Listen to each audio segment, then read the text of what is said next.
As many of you will know, recently there was an online spat between AY Audits and this man, Curtis Arnold, better known as DJE Media.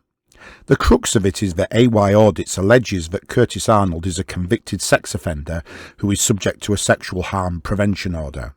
Oh my God, look who it is. It's fucking DJE Media. He's over there.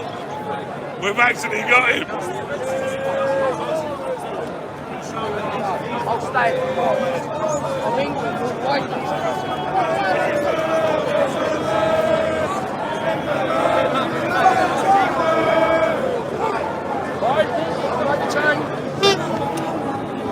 let me get out there.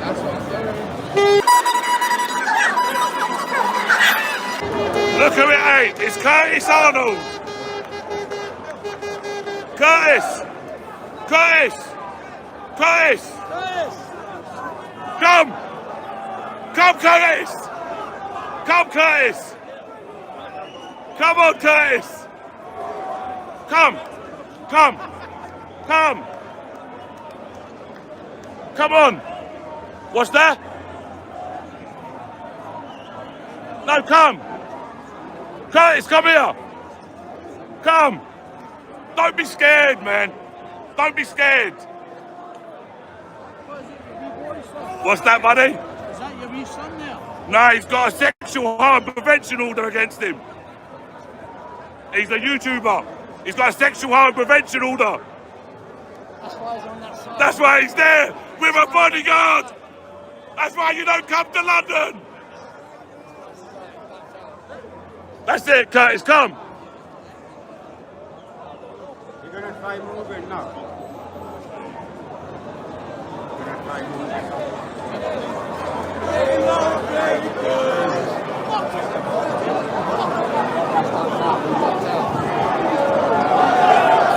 Yeah, you're right, bro, yeah? Yeah, nice one, yeah? Curtis! Curtis! Curtis! Curtis! If I'm wrong, I'll say I apologise if I'm wrong. Yeah, but come. Come. Because you talk too much online, bro. You talk too much online. That's what you do. You're a little wrong, man. It's got a sexual harm prevention order. That one. Little wrong, man.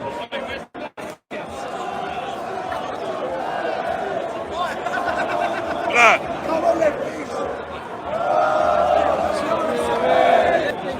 Welcome to London, Curtis. Bro. I know. Look, he's ducking out.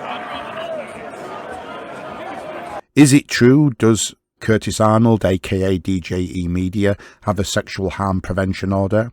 Well, to be fair, AY Audits is not the only one making the allegation, and Curtis Arnold made a response video that went on for over an hour in which he somehow managed to avoid addressing the allegation directly. The nearest he came to addressing it was here. So all the stuff about me, it's already out there. People have already seen it, they've made their own minds up. It is what it is, right? There's no credible source from any of it. It's the Sun and Daily Mail and an ex. Essentially, you've got an ex-girlfriend, the Sun and Daily Mail. Wow, like 3 really credible sources there, right? I think it's time we looked into the truth of this allegation. First, let's go back to early 2023. Friends of the missing Lancashire woman Nicola Bulley are marking 2 weeks since her disappearance, with fresh attempts to find out more information about what happened to her. They've been holding up posters of her along the roads close to where she was last seen walking her dog in St Michael's-on-Wyre. Police believe she fell into the water, but they say they are keeping an open mind about what happened to her.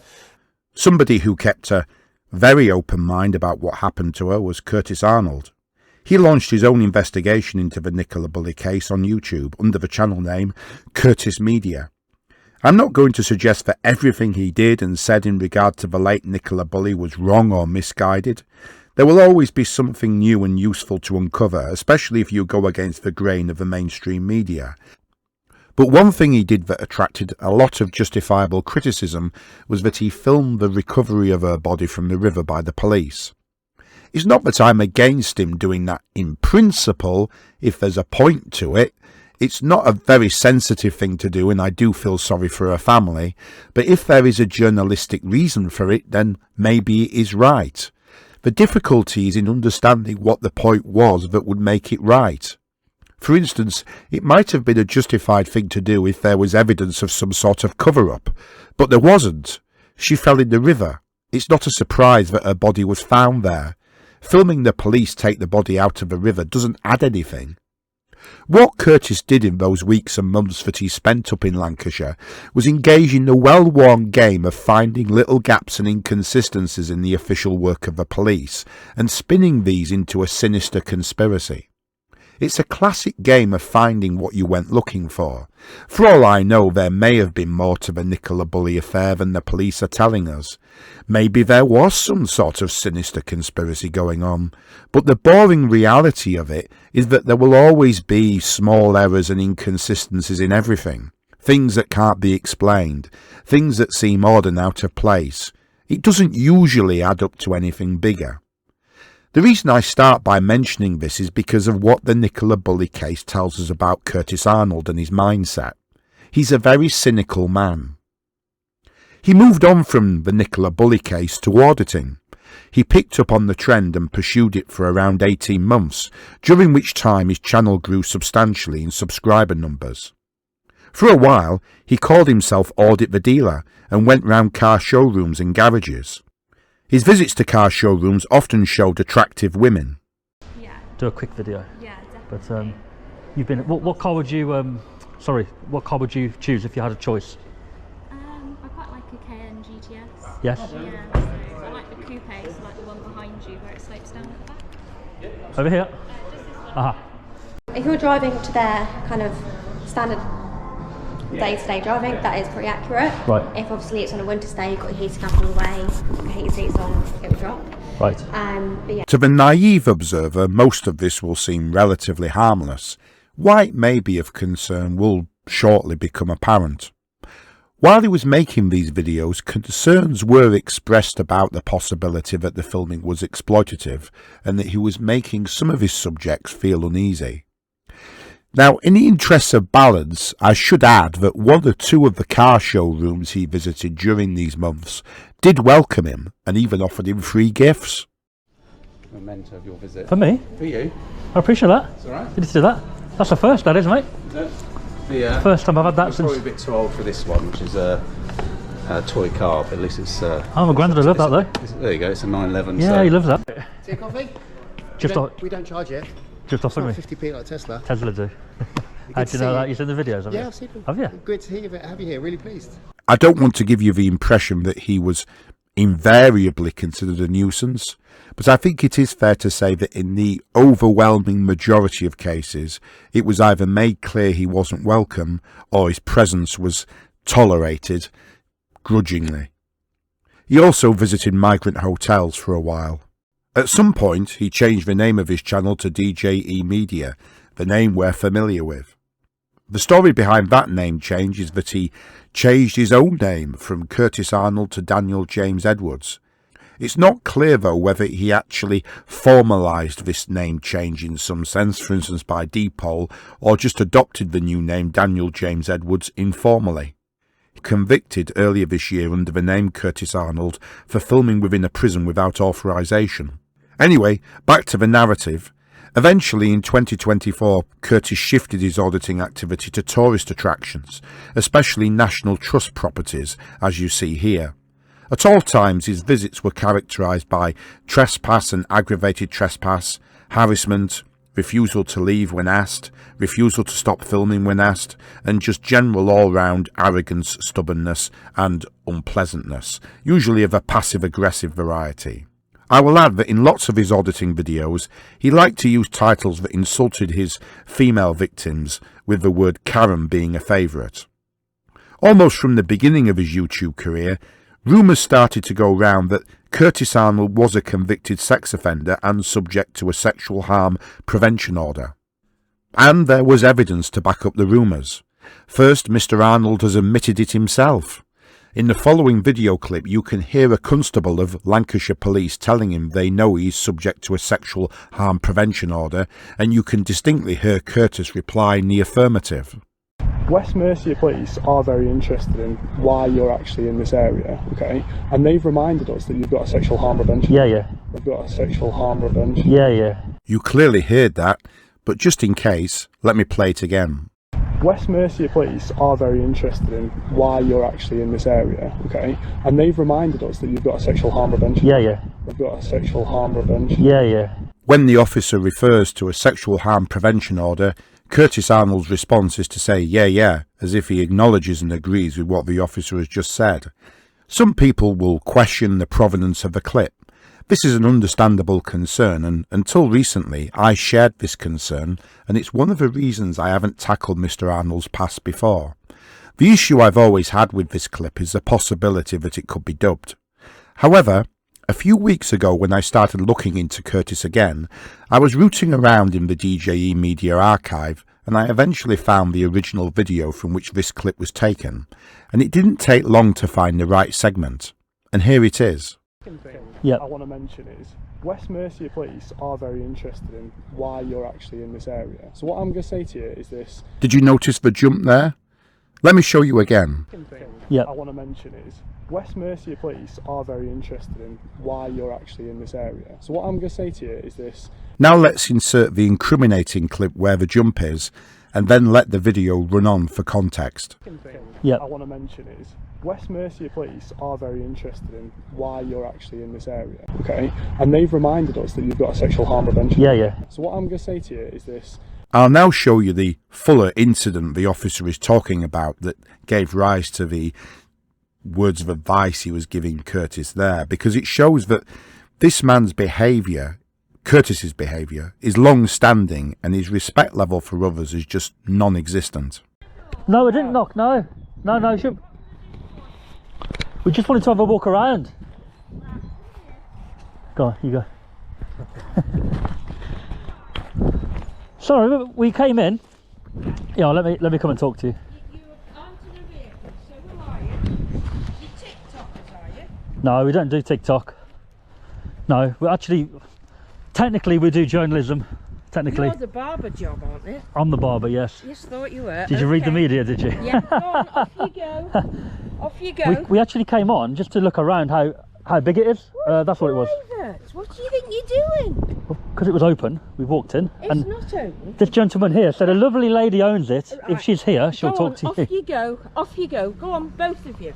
So you got no words to say, no? No, nothing No, to say no. about anything. No, I suppose he had. No, he Yeah, just said he's selling his caravan. Come on, off you go. We are going, don't we? We're going, don't we? Look, you see how it's open? That's why we walked in, and we thought you'd come out initially, but we didn't see you. So yeah, anyway. You do realise what the media write is not always accurate, right? Everyone lies. Exactly, Yeah, you know that, you right? Go on. Do you have anything to say about Nicola Bulley? Nothing at all. Nothing? Go on, nothing at all. What about the dogs? Do you like dogs? Go on, off you go. Okay.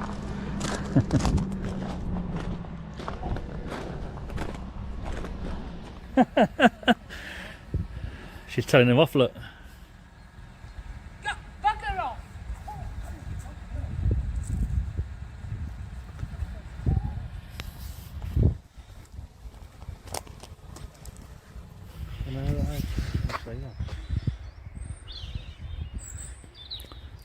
So guys, Penny has called the police.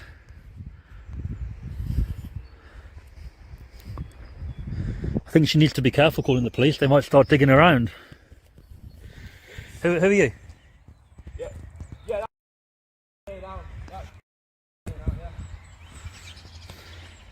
police are here, mate.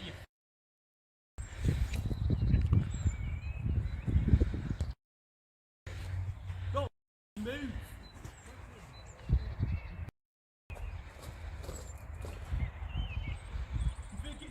Didn't harass nobody, mate.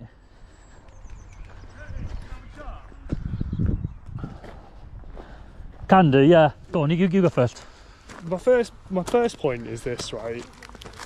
Just, I understand what you're doing. Yeah. I've seen your YouTube channel. Have you? Yeah, I have seen your YouTube channel, and I get the purpose of Yeah, yeah. Okay. Shall I tell you what happened today? Just listen to me for a minute, right? When Go it on. comes to the local residents, Yep. okay, you could be more respectful of what you're doing, okay? So, for example, Yep. going on to the Caravan site, Yep. I understand that this is public access and that you could walk Well, on there. Once asked to leave, yeah, I get it. But, yeah, Yeah, and she's asked you to leave. Yeah, yeah, That we've left. It isn't respectful, is it? Like, but it's we not a haven't. respectful thing We to haven't do just to- walked on. There's been a guy in the corner, right? So we've walked to here. Yeah, the guy in the corner owns that Caravan and he's selling it. No, but I didn't know that. Yeah, right? I know, but I'm it's here. Not, but it's not a normal behaviour No, but to walk onto I came. a Caravan site to approach an individual. But that's and not start what. That's asking not him what questions. happened. Right. So. You're not committing any offences, but I'm just asking you to be more respectful. No, of you're local right. residents. Like you are right. Because yeah. it's got to a point now where we've had quite a few calls about yourself, and again, it's. But you're apart not, from today, I'm not accusing it's you, but ridiculous. I'm not accusing you of committing offences. What I'm saying yeah. is that I just don't think you're being respectful of local people now, because Up until- I wouldn't come to your neighbourhood Yeah. and start filming you, your missus, or your Yeah. kids, or whoever. Yeah, that's fair and enough. Just doing that every day. I wouldn't then go to your mate's house and start because what's happening is I'll just tell you what's actually happening as a Yeah. backlash of what you're doing. Go on. You're fueling a fire online that is accusing. I'm actually certain trying to put it individuals. put it I understand right. that, right, but there's other people who aren't, and by keeping it going, you just. If anything, I'm trying to stop speculation. That's different. I didn't plan to go on there today. That just spur of the moment happened. Today I've been filming down by the river again. You've seen the videos. Yeah. That's to try and stop speculation, to show people, look, you're saying this has happened. It can't have happened because X, Y, Z, right? Yeah. Here there's a camera or there's a camera. That can't have happened. So I'm trying to put it to bed as well. That, right. Just what I would say is, I know you're going to bring up that lad's actions as something that's just happened. Well, no, he's angry, But isn't hear me he? out, He's angry. but hear me out. Him being angry is reflected in other people being angry in the community. Yeah. And it's going to get to a point where if there's enough people who are reacting like that to you being here, I could lock you up for what? For breach of the peace.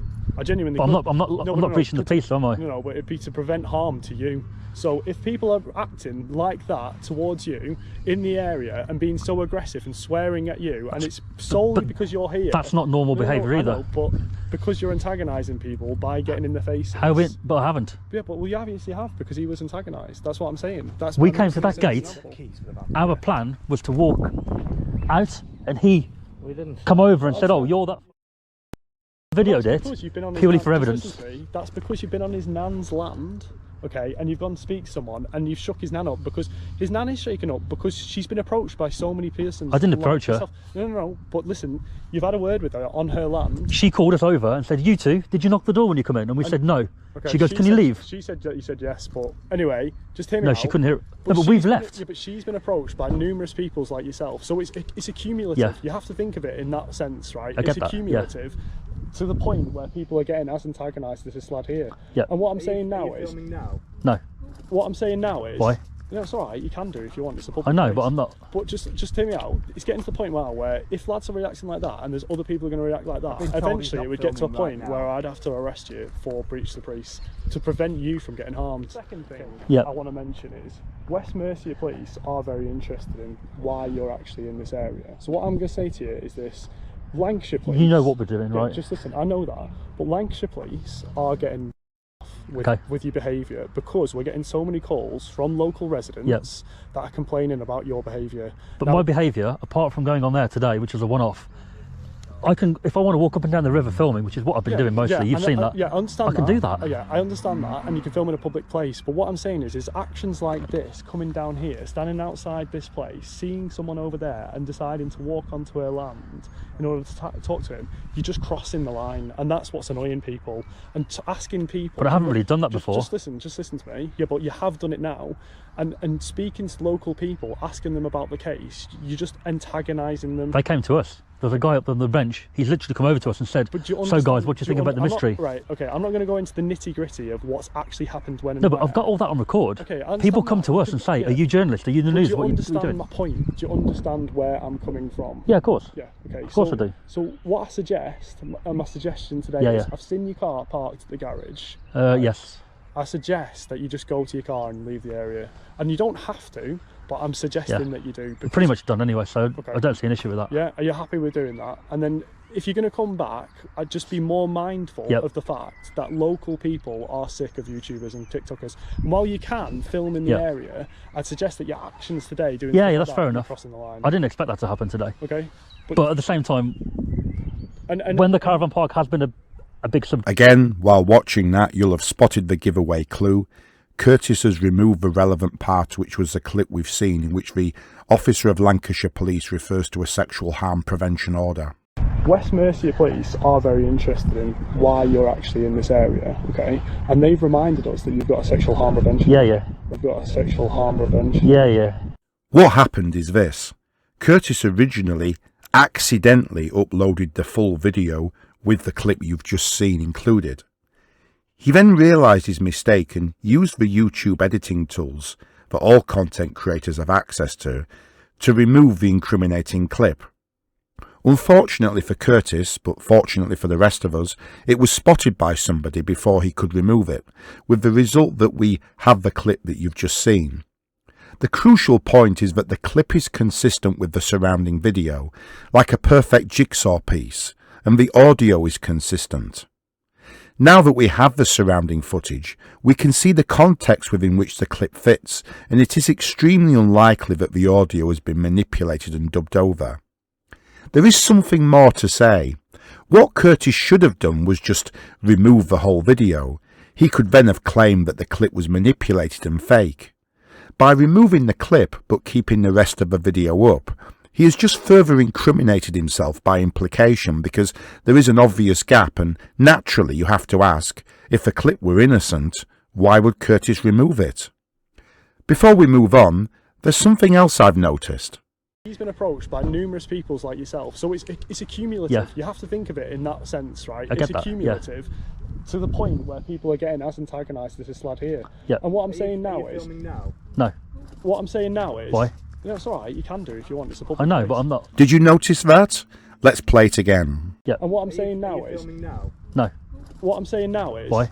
No, it's alright, you can do if you want, it's a public I know, place. but I'm not. He's asked if he's filming now, and he lies and says he isn't. It is just a blatant lie. Why tell a lie like that? It wasn't even necessary. The next piece of evidence is that certain ladies who have known Curtis Arnold have confirmed the same fact about him, that the police have used Clare's Law to inform various people that Curtis Arnold has a sexual harm prevention order. Clare's Law, known officially as the Domestic Violence Disclosure Scheme, allows the police to disclose a person's history of abusive behaviour to those who may be at risk of such behaviour, especially intimate partners and former partners. Clare's Law is named after Claire Wood, a woman murdered in England by a former domestic partner who police knew to be dangerous. The Clare's Law scheme was introduced in the wake of that tragedy. I'm now going to play a small excerpt from a recording taken from a discussion amongst women, 2 or 3 of whom I think knew Curtis Arnold. And this is some remarks from a lady who is familiar with the facts about Curtis Arnold, and she also makes some points about his online behaviour. Hello, good evening. I ain't going to beat about the bush. His name's Curtis Arnold. Right, he's DJE Media. I've seen everything I need to see. I've seen a copper challenge him, say that he's got a sexual harm prevention order, and I've also had the knowledge of hearing a police phone call where a policeman confirms it as well. So for me, there ain't no beating about the bush. Any woman near him needs to do exactly the same thing and go for a Clare's Law. Right, so you've heard a police officer confirming that by telephone? Yep, 100%. The police have been contacted several times because he's out there badgering women. It's his thing. That's my concern. There have been some, I've seen some things, and there was one actually. I'll see if I can find it. I don't know whether anyone else has got it. There was a post of him, and there's a police officer, a female police officer, saying to him, "You have to stop filming these women. It looks like they're in a park or something." He said that this thing said, "This woman is in tears. You have to stop filming her." And he's like, "No, I'm going to take the photos." And she said, "Well, you can't. You're not allowed to." And he was like, "Oh, well, you need to get your sergeant here, love, before you try and arrest me." And I was just like, "Are you fucking nuts?" It's just... With the history he's got, he is just way too cocky. Yeah. Way too cocky. And the only way to stop him is actually women talking about his behaviour. So, yeah, well done to women that speak about his behaviour. there is, I honestly, I can't get my head round how he keeps flipping his persona and getting away with it. Because, I mean, the video with the police officer in who speaks to him about having a sexual harm prevention order, that's quite old. When this was brought to me, it didn't take me more than 5 minutes to come across that video. My understanding is that every time it reappears, he then comes along, makes complaints, and has it taken down.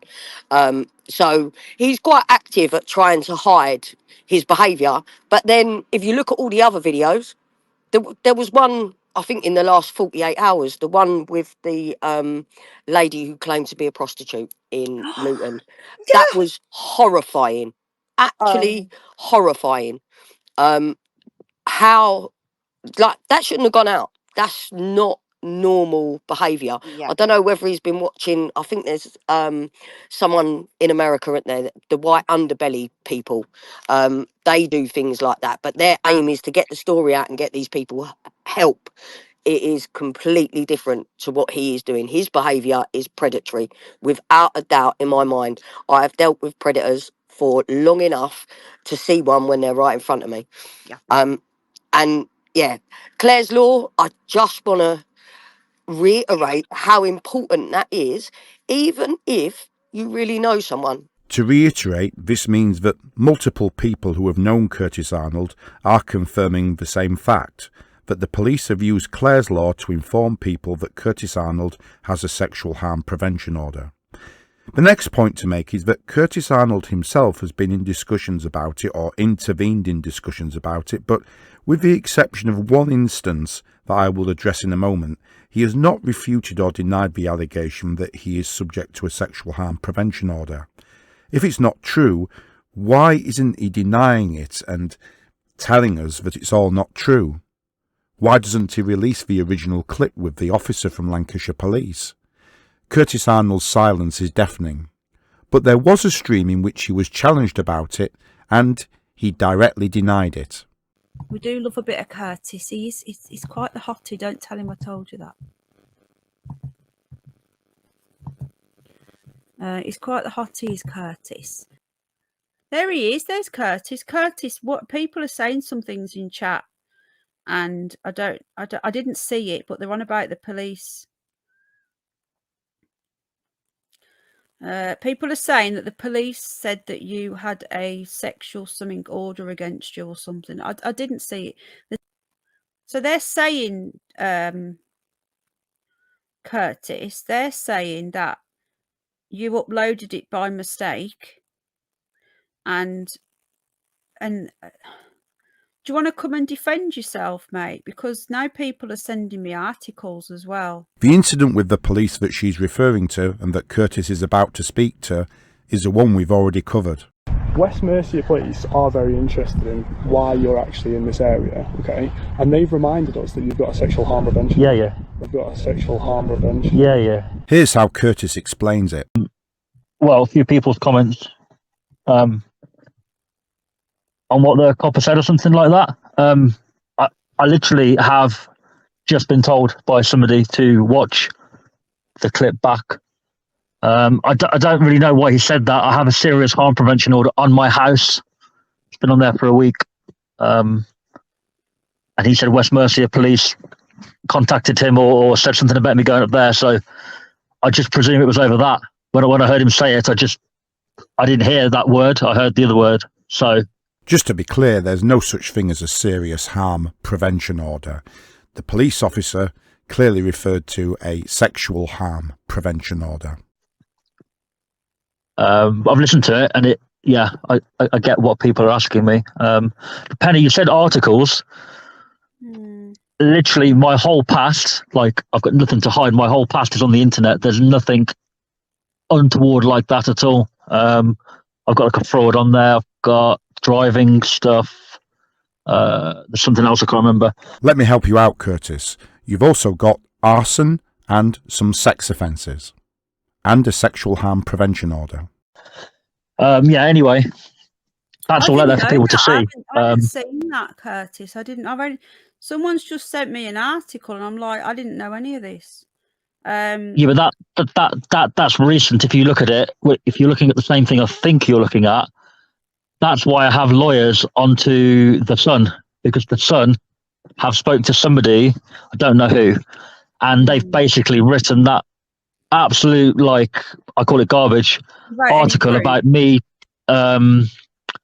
taking photos in gym, etc., etc.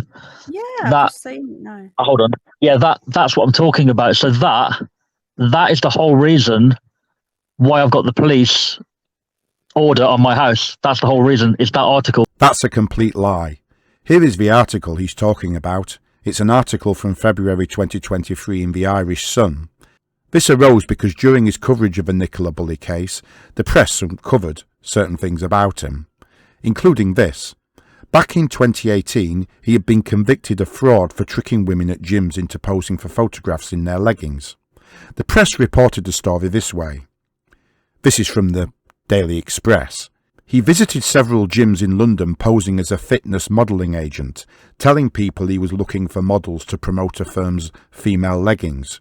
But after taking a series of sexualised photos and videos of women, he then shared these on his own social media to sell his own products, without their permission. To be fair, Curtis does have a physique that suggests he is into bodybuilding, and that must have helped with the pretense.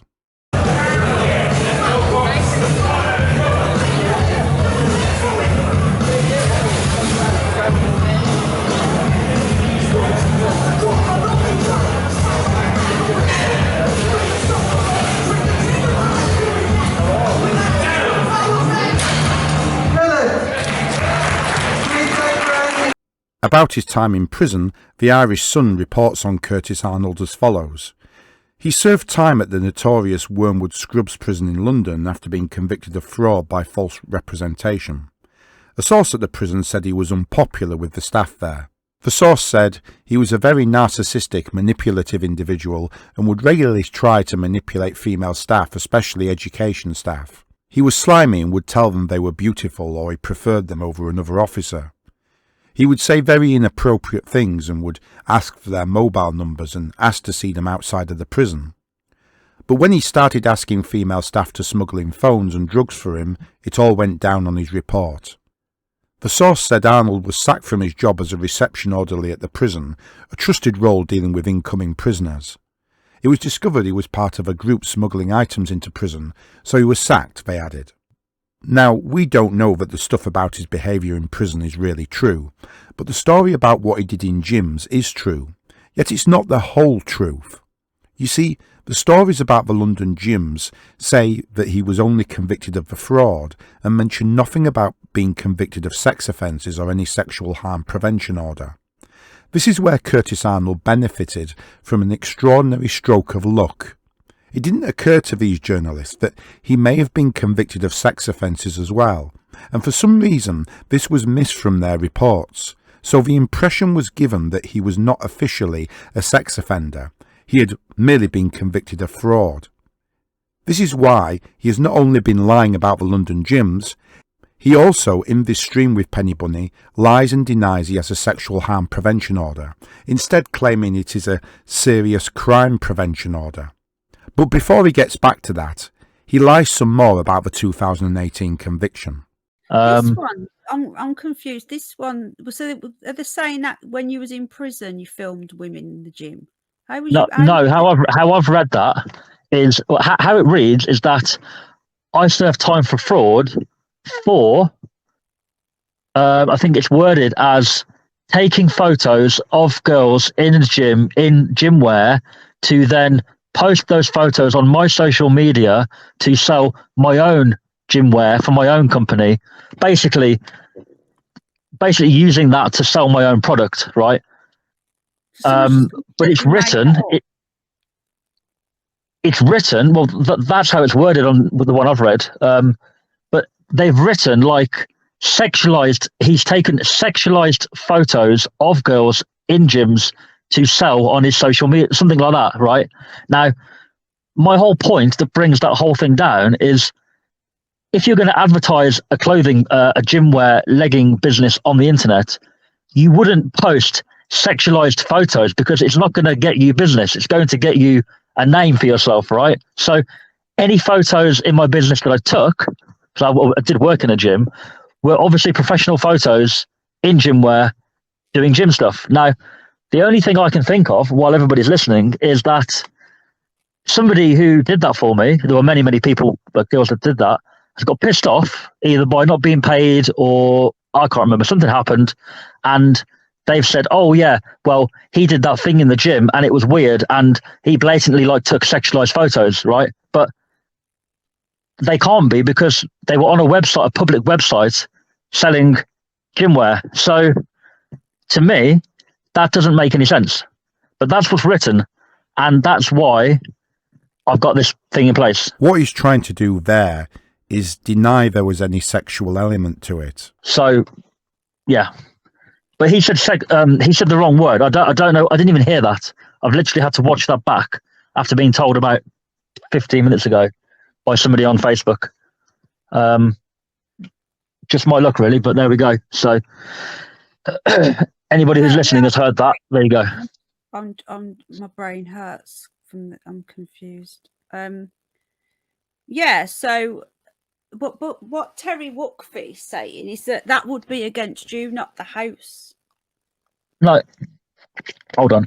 I don't know. Yeah, so I've looked into what that thing is. Sexual order thing. Okay, because somebody already messaged me about that, and I looked into it. That's something that essentially a sex offender gets, right? You have sex offense. So if I had a sexual offense on my record, that would be publicly accessible on the internet, right? Every sex offender has their court convictions listed on some media. Something will have reported it, right? All mine are reported on the internet. They're all there. Fraud, driving stuff. There's a few other things when I was younger. I can't remember. I think there's a theft on there when I was a kid. Anyway. Plus arson and sex offences. You're lying, Curtis. As a result of the incident at the London gyms, you were convicted of sex offences, not just fraud.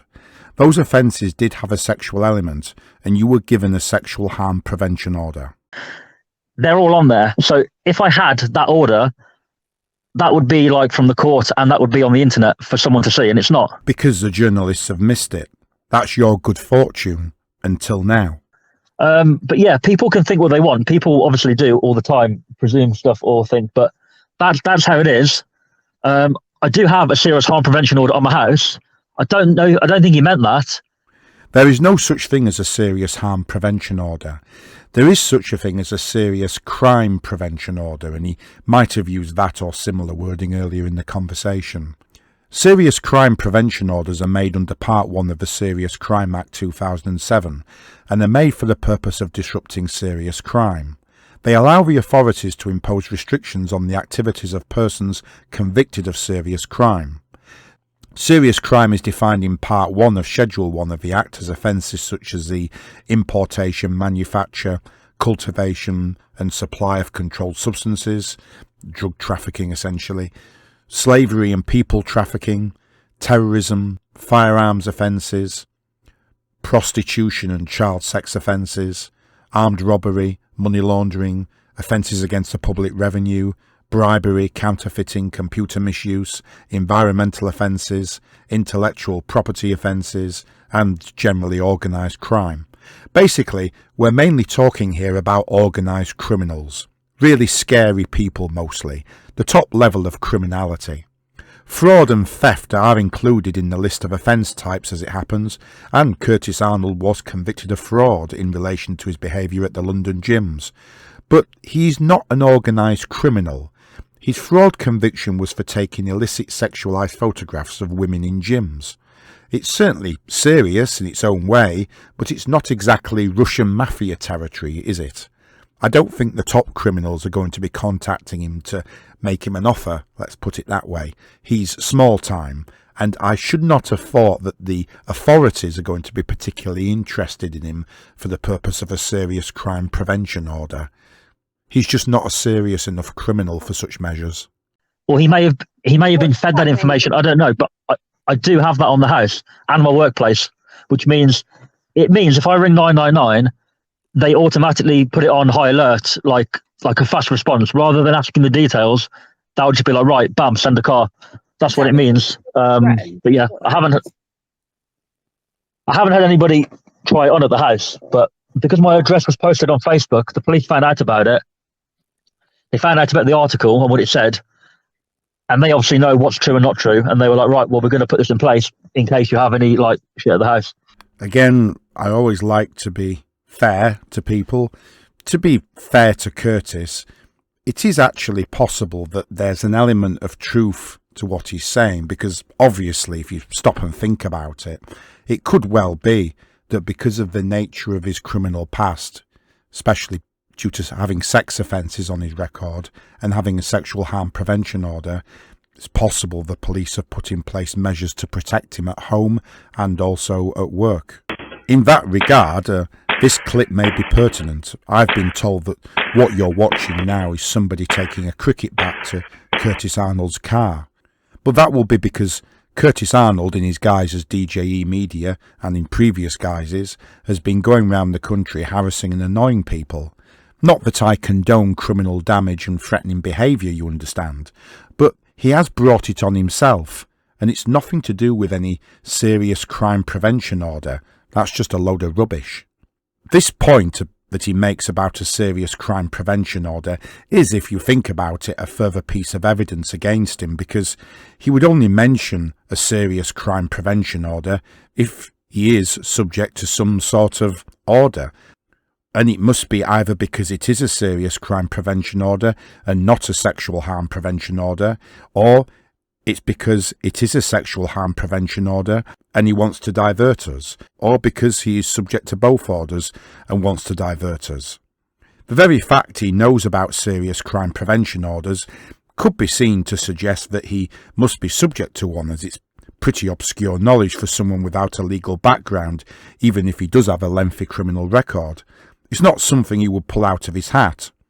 On the other hand, the evidence I've mentioned that he is subject to a sexual harm prevention order is pretty compelling. And even in the stream we've just listened to, he doesn't in so many words deny that he is subject to that type of order as well. Anyway, the reality, I believe, is this. He is not subject to a serious crime prevention order. I've given you the reasons why that's very unlikely. But he is subject to a sexual harm prevention order. The reality is that people see through his lies and have realised that he must be subject to a sexual harm prevention order. It's just that until now it has only been a rumour, albeit with some pretty strong evidence in support of a rumour. This is where I come into this story. About 2 months ago, I began investigating the question of whether Curtis Arnold has a sexual harm prevention order. I quickly found the 2018 case and the court in which he had been sentenced. It has taken almost 2 months for the court to provide me with the evidence, but the evidence is conclusive. While I was waiting, I did email Curtis Arnold and asked him whether he is subject to a sexual harm prevention order. He denied it point blank, told me it was false, and that he has already provided evidence to YouTube showing them it is false as part of his successful efforts to have videos about the topic removed from the platform. Not only that, he warned me that if I were to make a video about him alleging that he is subject to a sexual harm prevention order, I considered this threat, and still consider this threat, to amount to blackmail. Apart from anything else, it's an unwarranted threat because I'm not doing anything wrong. I'm not breaking the law. I'm simply reporting on facts that are relevant to Mr. Arnold's current activities as a vlogger on YouTube. And as I will show you, his convictions are not spent. I know that I'm not the only person who has been threatened by him in this way.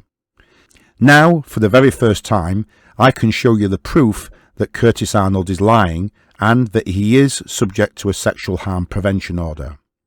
The document you're looking at is the official transcript of a sentencing hearing that took place at Harrow Crown Court on the 8th of February 2019 in the case of Regina and Curtis Arnold. The case number was T for Tango 201-80379, and the sentencing judge was Her Honour Judge Rosa Dean, and it was that judge who authorised the release of a transcript to myself. PDF copies of the files with the transcript can be found using the link provided in the video description. I am now going to read to you key parts of the transcript. These are the words of Judge Dean in her sentencing of Curtis Arnold. You now fall to be sentenced for 12 counts of fraud relating to 12 separate victims, 1 count of voyeurism and causing a person to engage in sexual activity relating to a 13th victim, and 1 count of making indecent images relating to a 14th victim who was 17 at the time. In relation to the 12 frauds, those offences started in March 2015 but went on for nearly 3 years until your arrest in April 2018. The pattern was that you would get to know women who were training at a gym. Sometimes these were gyms which you knew full well you were banned from using. You pretended you had a company. You pretended you had a business partner called Sarah or Laura.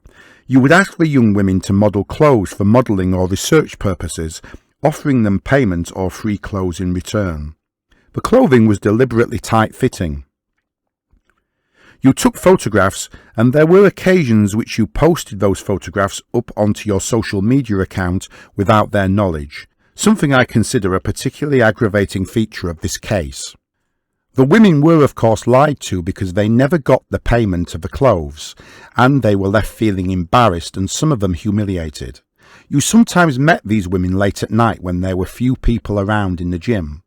And I have looked at some of the text messages in this case which show not only are you a determined liar, but at times there would be a degree of unpleasantness close to bullying. You approached HC by Facebook in March 2015 telling her, as you were, that you were a powerlifter, telling her that you made videos for a friend's company and asked her to model prototype leggings. You then met her at a gym in the Royal Holloway. You had your 10 to 20 pairs of leggings with you. You asked her to put a pair on and bench press, and you filmed her in a way that made her feel uncomfortable. You also asked her to try on several other pairs of leggings which she saw were old and worn and sweaty, and indeed one pair had been altered at the front so that it showed her pubic area. Of course, she foolishly agreed to wear several other pairs but felt very uncomfortable, and then had the humiliation of realising that you had uploaded footage of her onto YouTube. And so it was that she was your victim. Your next victim was in April 2015. She used to go to the gym where you mainly trained. She did not like the way you looked at her, but you came over telling her you were a powerlifter and offered her assistance, and then later asked if she would be interested in doing some videos for a legging company, pretending that you worked with someone called Sarah. And then on the 10th of April 2015, provided her with low-cut leggings, filming her doing exercises.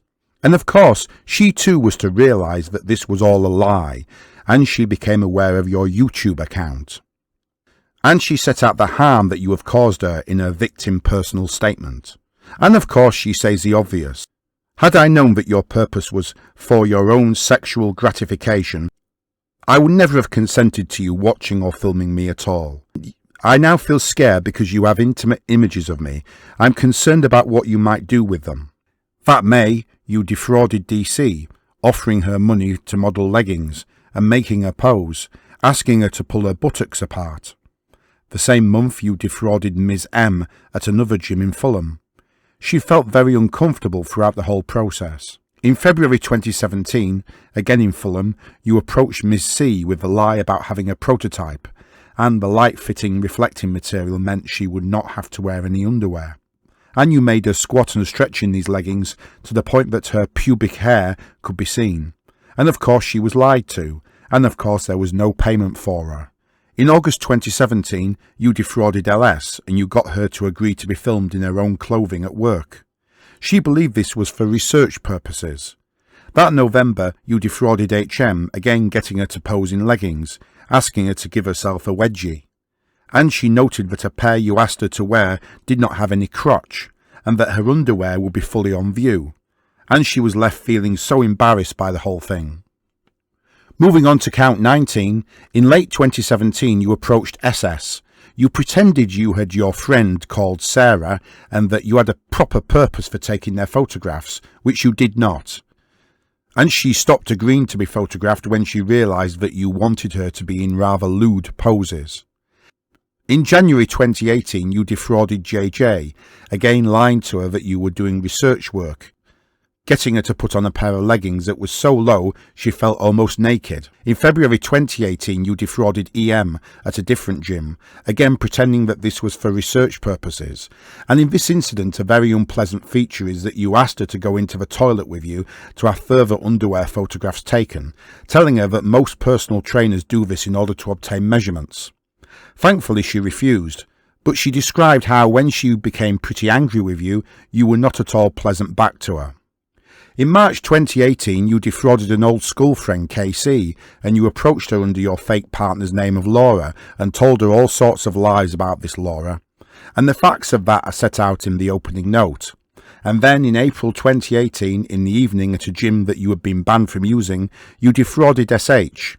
Again pretending you had this business, getting her to meet you quite late, taking photographs of her, getting her to put her pants up and carry out the wedgie test that she all found rather strange and made her feel rather uncomfortable.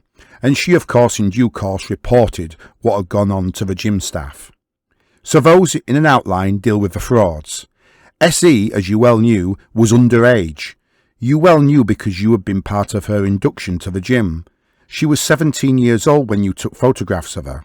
She described being led to a private training area at the back of a gym, asked to try on different pairs of leggings, asked to walk on a treadmill so that photographs could be taken from behind, and then of course the voyeurism and causing a person to engage in sexual activity without consent went on in March 2018, when you approached Ms. B by Instagram, offering her money to model leggings. You were pretending to be Laura. There was in due course a meeting. She was asked to wear a dress that rode up to reveal her buttocks, and she was asked to be on the treadmill. She was asked to jump about in an unsupportive sports bra, based on a lie. She was asked to model leggings which were thin and see-through, and invited to conduct the wedgie test. And of course she was invited to massage her bottom with a toy. It never penetrated, but that was what she agreed to do, and was filmed doing. And of course she was asked to lie on a changing room floor with a thong on her back with her legs spread. And she consented to this because she believed she was assisting you with your research. And of course she never got the money, and indeed was told that there would be no money unless she met you again. Now of course back in 2016 the police spoke to you because they had had reports about your activities. You complained that there was a Facebook campaign against you, which there was, but it is of great concern that the police gave you some very strong advice about your future behaviour, which you completely ignored. And then in April 2018, when you were finally arrested and interviewed under caution, you gave an extremely detailed and elaborate story. Indeed, it was an extremely bold lie. Now you are 30 years old, you have a large number of previous convictions. I recognise that there was a gap of 5 years before your last offences, and that may be inaccurate. I've taken that from the pre-sentence report. Looking at your antecedents, 18 convictions for 31 offences. Your last court appearance before these offences, September 2013, so in fact just about 2 years or even less before your offences. Offences for violence, for dishonesty, for arson, and for perverting the course of justice. The author of the pre-sentence report, of course, highlights that the offences back in 2007 and 2009 demonstrate a misogynistic attitude to women. The perverting the course of conduct relates to quite determined lies about who had been driving. And the arson, which is always a troubling conviction, I am told relates to setting fire to curtains in a restaurant when you were high on ecstasy. So it seems to me that your previous convictions are an aggravating feature of the case, although of course I recognise that they were not for sexual offences. I have to sentence you of course in consultation, or rather by following the definitive guidelines, and I turn first of all to the fraud guidelines. Everyone agreeing that they do not easily fit into the guidelines because of a sexual element to this case, but in terms of higher culpability, which is not contested, this was plainly an elaborate deception. It went on for over 3 years. You made up a business partner, you made up fake media profiles, you attended gyms which you were banned from attending, you misled the victims about your status at those gyms. On your own account in the pre-sentence report, there was a strong sexual element behind your offending. Many of these offences took place after the police had given you advice. And of course, in terms of the harm, there was some financial loss to the complainants, in the sense they never got paid or they never got clothing. But the harm here really was that at the time many of these young women felt that you were weird. Later on they felt exploited and humiliated. And of course, as they, young women, get older, they are going to feel more and more foolish about what was going on. And of course, a real aggravating feature I have already referred to is the fact that some of these images were put up on social media without their consent, which is extremely alarming for the women concerned. In terms of remorse, you will have to understand that I hesitate in accepting that you are genuinely remorseful. The reason for my hesitation is that these offences went on for a very long time, they were very manipulative, and you spun a very elaborate lie in interview. The judge then went on to decide the sentence. Amongst other remarks at this point, the judge observed that Curtis Arnold had effectively humiliated a 17-year-old girl, a girl you knew to be 17. I just thought I would reiterate that point. The judge then said that the total sentence that he would serve is a sentence of 40 months imprisonment. She then made the sexual harm prevention order, saying, "It is plain, given these offences, that a sexual harm prevention order is necessary and appropriate, and I make such an order. Now, Mr. Arnold, it is very important that you comply with the sexual harm prevention order. The length of the order will be commensurate with the length that you are on the sexual offences register. So what you are prevented from doing is possessing any device, including cloud or similar remote storage media capable of storing digital images, moving or still, unless you provide access to such storage on request for inspection by a police officer or police staff employee. And you are not to install any encryption or wiping software on any device other than that which is intrinsic to the operation of the device." Those were the terms of the order, and it was for a period of 10 years, which means the sexual harm prevention order expires in 2029. Curtis Arnold was then brought back to court in March for another sentencing hearing, the purpose of which was to correct an error in the judge's calculation of the sentence. I won't go into detail, but the upshot of it was that his prison sentence was reduced from 40 months to 36 months. There was no change to the sexual harm prevention order. Our next stop is Section 5A, Table A of the Rehabilitation of Offenders Act 1974, because we need to establish whether his convictions are spent or even can be spent. This is because it can be defamatory to make mention of someone's spent convictions. What Table A tells us is that for a custodial sentence exceeding 12 months but not exceeding 48 months, the rehabilitation period is the term of a sentence plus a further period of 6 years. The sentence of 36 months began in February 2019 and expired in February 2022. We then add 6 years onto this, which takes us to February 2028. I think there is an argument that his 2018 convictions will in fact never become spent. Let me explain.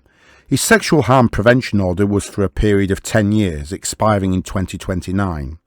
Two further points to make in that regard are that first, Section 1.2 of the Rehabilitation of Offenders Act provides that the rehabilitation period will not expire until any order given at sentence also expires, which means Curtis Arnold's 2018 convictions cannot be considered spent until at least February 2029, because that is when the sexual harm prevention order expires.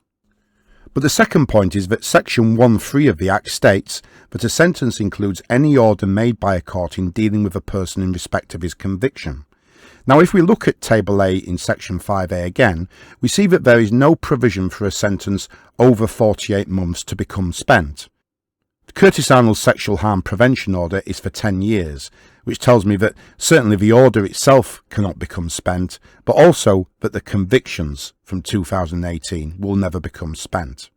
There are two possible ways of looking at it really. It could be argued instead that the 36-month sentence will become spent in 2029 at the expiry of the sexual harm prevention order, but the order itself will never be spent. Even if that is the case, in practical reality, this must have the effect that the 2018 convictions can never be treated as spent, because any reference to the order is implicitly a reference to the convictions, and the order can never be spent. Whatever the technicalities concerning his rehabilitation period, the bottom line is that Curtis Arnold has serious criminal convictions that remain unspent, and this includes convictions for sex offences involving photography, and he is now a vlogger on YouTube, and concerns of a similar nature to those that were raised in 2018 are being raised about his activities now. Not necessarily as serious, but broadly of a similar nature. And he has a sexual harm prevention order against him that does not expire until February 2029. This means that he has lied to me and to YouTube and to others. In the response video I mentioned earlier, his tactic was not to mention it directly. On other occasions, when challenged about it, he has challenged the accuser to prove that there is a sexual harm prevention order, but not denied that there is such an order. This kind of evasive and deceitful behaviour is typical of abusers when threatened with accountability, and is known among psychologists as DARVO, deny, attack, reverse victim and offender. DARVO is a tactic used by a perpetrator to avoid accountability for his actions. It is a manipulative tactic where a person accused of wrongdoing or abusive behaviour deflects blame by denying the accusation, attacking the accuser's credibility, and reversing the roles to portray themselves as the true victim and the accuser as the aggressor. Here's a breakdown of each component. Deny. The perpetrator denies their actions or wrongdoing. They may deny that something happened, or minimise its severity. Attack. The accuser's credibility is challenged. The perpetrator may gaslight the accuser by making them doubt their memory or perceptions. Reverse victim and offender. The perpetrator attempts a role reversal, claiming to be the actual victim and portraying the accuser as the one who is abusive or in the wrong. DARVO is a defence mechanism used by individuals, particularly in abusive relationships, to manipulate others, avoid accountability and maintain control. It can cause confusion, self-doubt and guilt in the victim, leading them to question their own experiences and making it harder for them to speak out. In fact, I think DARVO tactics are fairly typical of all auditors, and Curtis Arnold, aka DJE Media, is no exception. What is particularly striking about this response video he made is how uncomfortable he becomes when the tables are turned. For someone who has built a livelihood from manufacturing hostility and unpleasantness under the guise of being a YouTube auditor, he has remarkably little tolerance when subjected to scrutiny himself. As with so many of these auditors, he has cultivated a loyal following who, regardless of the evidence, continue to support and defend him. Sadly, the world has no shortage of people willing to follow blindly. It is simply the nature of things.